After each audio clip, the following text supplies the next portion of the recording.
ProWrestlingSheet.com. Hello, Tony.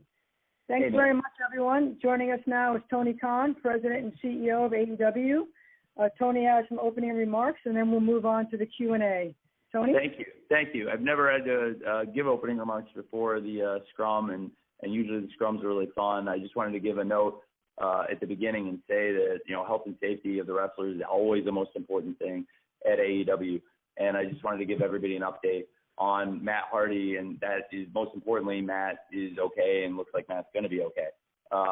What happened with Matt was Matt had taken a fall in the match, and I stopped the match, paused the match, and sent the doctor to check on him.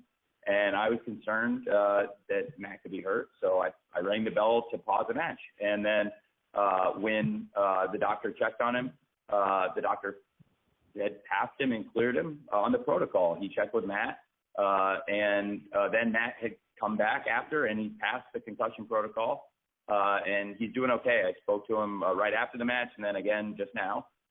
He went as a precaution to the hospital just for tests to check out that he's okay, but it looks like he's okay, which is why the doctor cleared him to continue.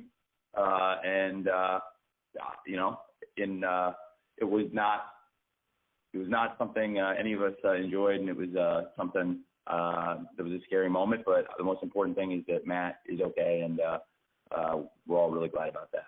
And thank you very much to everybody for giving me a moment to say that. Thank you.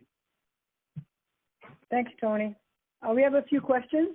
The first question is from Justin Barrasso at Sports Illustrated. Justin? Sure. Tony, thanks for the opportunity to ask. I'm going to follow up on the Hardy-Guevara match. Sure. Just for a little more clarification, and thank you for touching on that. It looked like Hardy was adamant that he continue, which in that tenuous situation is completely understandable, but also highlights the reason why there's a medical team in place to make those decisions. It's really tough because you're in real time on pay-per-view. It looked, from to the blind eye, like the medical team may have been overruled. Was there time to make a proper decision? Yes, there was time. It was a good amount of time, Justin. So yeah, there was. I'm sorry, if you have another question, please follow up with it. But I just no, that's okay. Thanks. Great. Okay. Well, the doctor did clear him. Matt did not pressure him, and Dr. Sampson would not be pressured into clearing anybody. He pulled people from our shows without hesitation, whether it's been for over something with a blood test or with an injury. And he's really strict about that stuff, and that's why when people have had injuries that he didn't feel comfortable about people doing physicality or wrestling with, we never put those people out there. So I never would have gone against the doctor's decision, and most importantly, Matt would not have been able to overrule the doctor's decision, not with the doctor himself or with me. And so that is what happened. The doctor cleared him, which is the first and foremost important thing. Matt also did want to continue, but the doctor cleared him. So at that point, when the doctor cleared him to continue, Matt clearly wanted to continue. That's why we continued. Thanks. Okay, next question is from Joel Torres from Contralona. Joel? Hi, Tony. How you doing? I'm good, Joel. Thank you. Thank you. I just want to ask you, here, I'm from Puerto Rico, and we have seen a lot of talents from Puerto Rico, Mexico, and Cuba, and other places in AEW.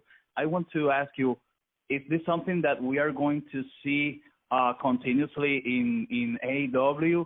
I know, they're having a great spotlight here in All Elite Wrestling. What are your thoughts about that?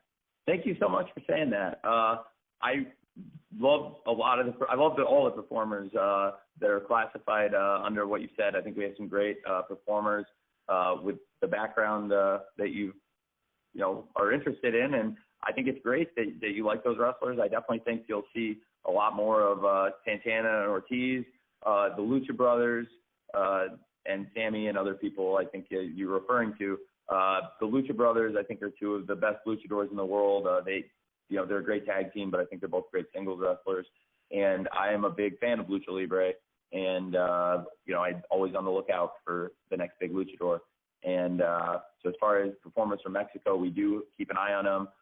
We've worked with AAA in the past. I also watch a lot of CMLL, both recently and historically, I've watched a lot of CML all over the years. And in Puerto Rico, it's got a great history of wrestling. And absolutely, I'd love to get stars from Puerto Rico too. That's a great question. Thank you. Thanks, Tony. Next question is from Connor Casey at Comic Book. Hey, Tony, appreciate you doing this tonight. Really, really awesome show. John mentioned it during his interview just now. I talked to Kenny a couple weeks ago. He said the same thing, and then the humidity there in Jacksonville has been a bit debilitating. Have you been given any sort of update as to when you guys will be allowed to start performing inside of indoors and start touring again? Has there been any update on that front? We're allowed to perform indoors with the choice. I think pushing hydration very hard. There have been a lot of lectures. The doctors strongly push it. I've strongly pushed it. And the coaches and referees strongly push everybody. And we push the referees and coaches and all of us to drink a lot of water, which is why we have literally thousands and thousands of water bottles around here. And it was certainly no shortage of supply of water bottles around Daly's place tonight. And any of the shows we do for that matter, we've really been pushing it.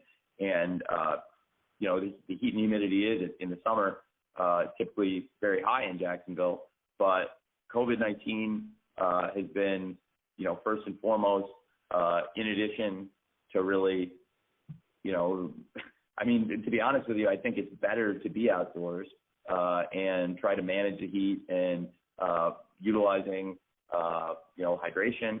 This is the same environment many football teams play in, and teams play outdoors. But furthermore, outdoors, the risk of the spread of the virus is far, far, far lower.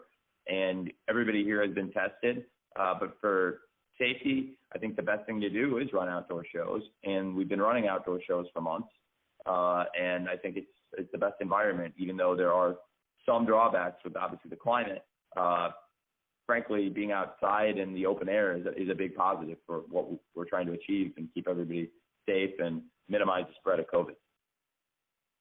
Thanks. Next question is from Bill Apter at One Wrestling. Bill. With Tony Khan. Hey, Bill. Good to see you. So I have two really quick questions. First of all, you said that you were going to go out and put on the best pay-per-view. Was this that pay-per-view you dreamed about? It was a great pay-per-view. Yeah, I thought it was a great all-out, and this was a pay-per-view I dreamed about. I had a scary moment. We all had a scary moment. I was scared for Matt. I've never rang the bell on a match before, and never paused a match before, and never been in that position. We've sent the doc out many times to check on people, but never where I was going to stop the match until I knew that it was good to continue and had the okay from both the wrestler and the doctor. And sure. That was a scary moment. But I thought it was a great show. In terms of the rest of the show, I loved it. I'd love to talk about everything else. We talked about that, and I can still talk about that. But, I'd be remiss if I didn't talk about the main event that just came on.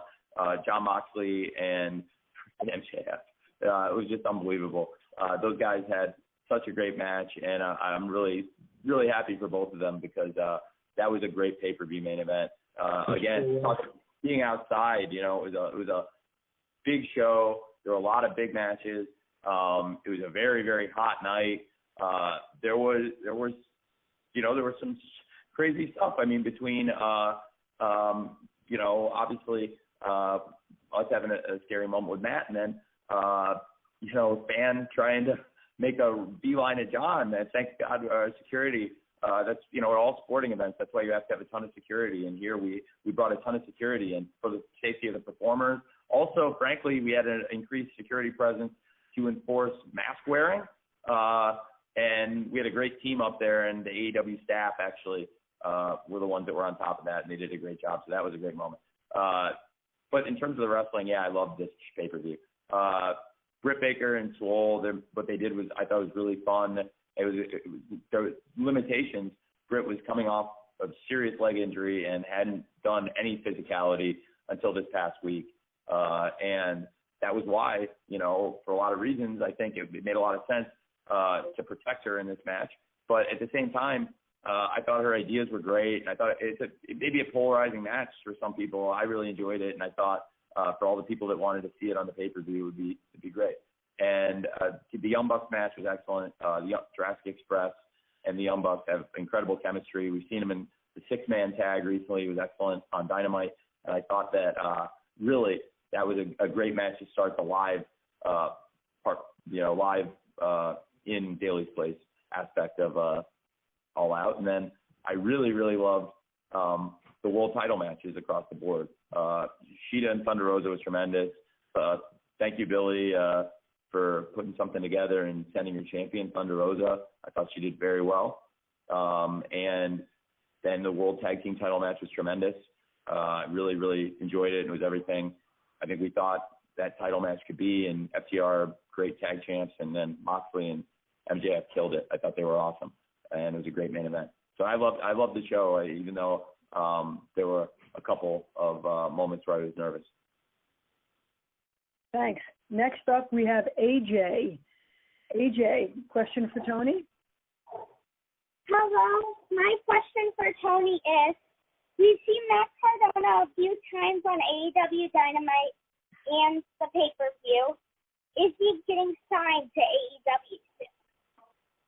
It's a really good question, AJ. That's like you've got a great question, and we'll see. We'll have to see. I can't say 100%. I can't speak for Matt, but I can speak for us that I've had a great experience working with Matt, and I hope he's really enjoyed it here. And I think Matt would be a great person in AEW, but we'll have to see.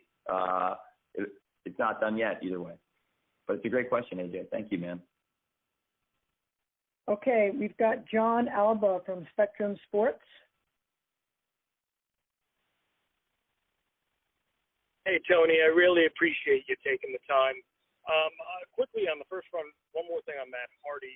Was there any hesitance to allow him to climb the scaffolding after you did stop the match? I understand he did pass the protocol, but to still have him work such a dangerous stunt after that.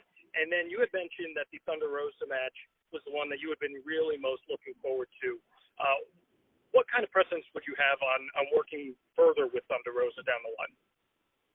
Okay, sure. I'll take the first question first. I guess that's okay. As far as that goes, yes, I was extremely concerned about that because I knew that was going to happen. So yeah, I was very concerned about that, and that's why I paused it, because I didn't feel good until I got a clearance that this is definitely okay with you to do that, and so that's why I paused the match, which again we've never done. But I thought, given what was ahead and what he would probably want to be doing in this match, I would be on very cautious by sending the doctor to check. And like I said, it was a nervous moment and a scary moment, but that is why, like you said, knowing what these guys do and what they were thinking, I wanted to be sure that he was cleared to keep going. And then on Thunder Rosa, I think she's tremendous. I would love to bring her back. I can't speak for the NWA if they'd like to send her back, but she's a great wrestler, and she's a great credit to her company. And she did not win the AEW title tonight, but I think she is a great champion, and I would love to work with her again. It's not all up to me, but if I could work something out with Billy, I'd love to have Thunder Rosa come back. Next question is from Stephanie Franchon from Steel Chair. Hi, Tony. Hi, Stephanie. Sorry, 6:30 in France, so I'm a little out there. I wanted to talk about the two for now, because when we did the media call on Thursday, we were talking about from the main show, we pushed it to Dubai, and finally we learned yesterday or today that it was coming back to the main show.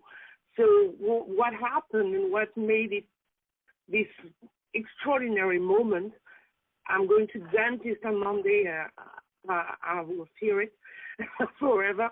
But what makes this change? What makes this change happen? Thank you. I was at the dentist's office when we were filming I was really enjoying it. And I was there, and I was keeping an eye on the timing.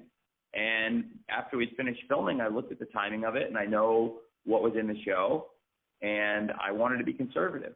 And I also felt like going into it, I wasn't sure how much Britt was going to be able to do. So if it was going to be something where I didn't feel comfortable, asking people to pay for it, I wouldn't have put it on the show. And that's why I didn't want to take a chance. It was definitely for storyline and for a lot of reasons. It was something we wanted to do, and I thought it was a great moment for Swole, and I thought it was an incredible performance by Britt. And I was really happy for both of them. And as I was there watching it, and we'd gone through this, they were doing such an amazing job, the two of them. And I was there, with Kenny Omega, Jerry Lynn, and Dustin Rhodes, and a camera crew. And I thought about it, and I looked around, and I had my show format, and I timed the shows, and I looked through and said, you know what, let's put this on the main show. I think I'm going to do it. I really like what they're doing. I think this was a great match. And now that I know that there's time and we can work it in, then yeah, let's do it. And I think you saw it was a long show tonight, and I just wanted to make sure that we'd be able to actually literally fit it in the pay-per-view window. And we were able to, and it was great. And most importantly, they got through it, and I was really glad Swole got such a big win. And I was happy for Britt that she's cleared to come back, and she had this big match that I thought, even though she didn't win the match, she was showcased in such a unique way. And there's nobody else in wrestling that could have done what she did in this match. She's like the horror movie villain in so many ways, the evil dentist, but also she's just a great performer. She's a great wrestler and a great person. So that's why I changed my mind. Thanks. We've got Sean Layla from Monsters and Critics. Hey, Tony, how you doing? Good, Sean. Thanks, man. Enjoyed the show. It's hard to believe it's been almost a year since the TV show started, Dynamite. I mean, you're coming up on your second year now starting up. I was looking at some of the new people you guys have signed. I was listening to Homicide on Chris Jericho's podcast, talked about how he came in and wrestled Cody, and he impressed you guys. You guys gave him a job. I mean, he had just sold his boots and his tie just to pay rent, and now he has a contract. He's able to actually.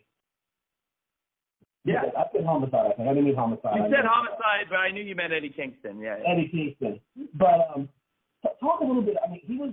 We have the other guys from that. We have the other guys from that LAX. Yeah, LAX. Yeah. So we don't call him that here. No, you don't. That's true.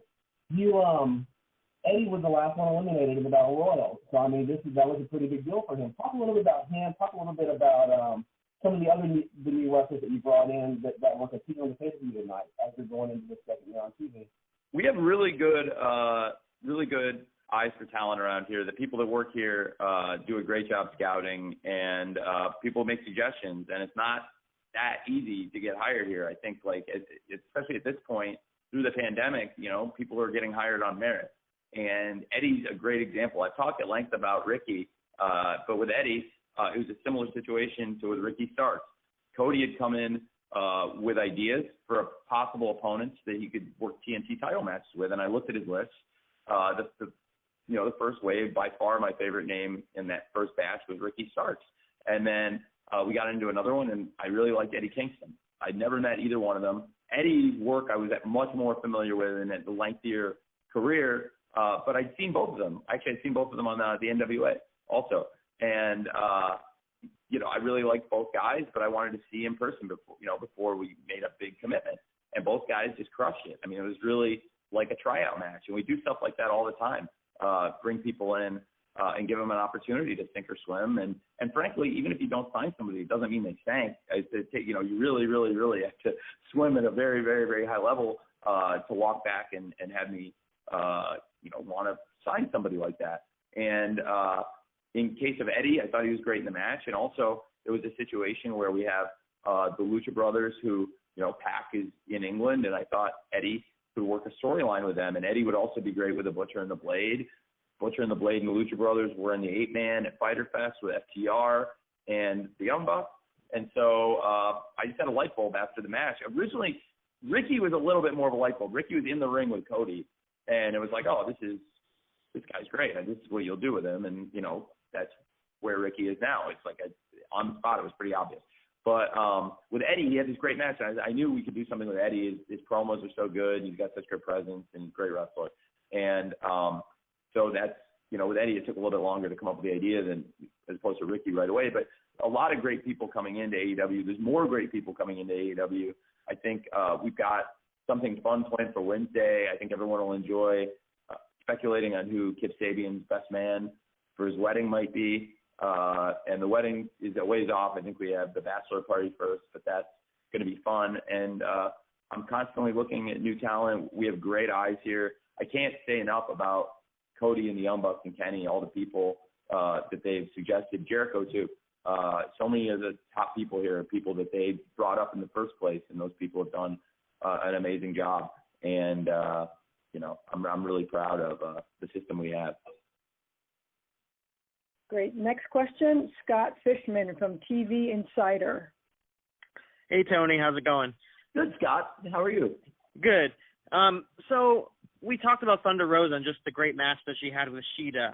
Fans are so passionate about women's wrestling. A lot of fans have wanted to see more women's wrestling on Dynamite and other AEW shows. What do you say to them about kind of just finding the balance of women on the show and having those women's matches, but also making it matter as well? Well, the match that Thunder Rosa had with Serena Deeb this past week, was one of the best matches we've had on Dynamite in a long time, and not just women's matches, a great match. Might have been the match of the night, and it was really, really a tremendous match, and I think we got to keep consistently great matches like the ones we've been having, and for me, I am always looking to add more programming. I would always like to add more hours of programming. It's no secret that we are looking to add a third hour of television on TNT, which will open up more opportunities for people on the roster, but we're also looking at adding more series, streaming properties, and I'd like to expand the roster, and I'd also like to expand our programming to give more hours in the week for the roster to perform, and I think there's demand for it.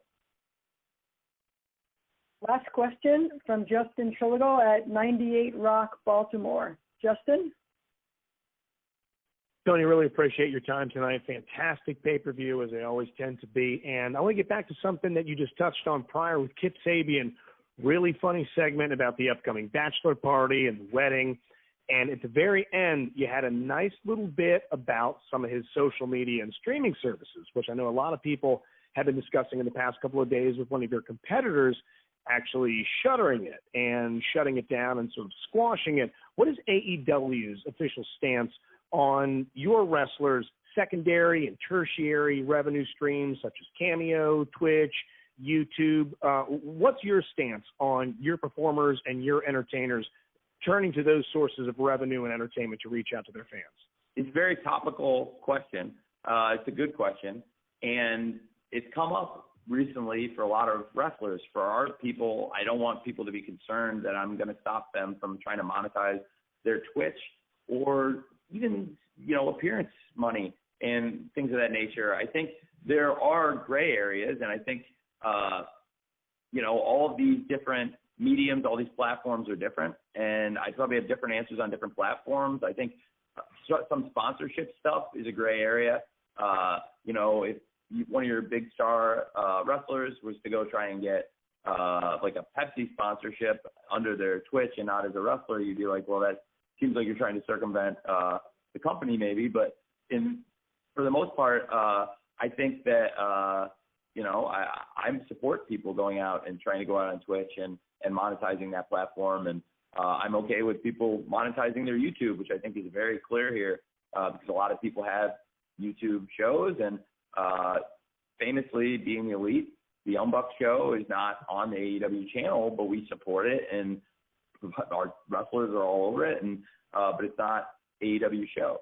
And I think a lot of our wrestlers have their own blogs and shows and social media properties. So it's a great question. I think Kip wanted to have some fun, and I thought it was fun.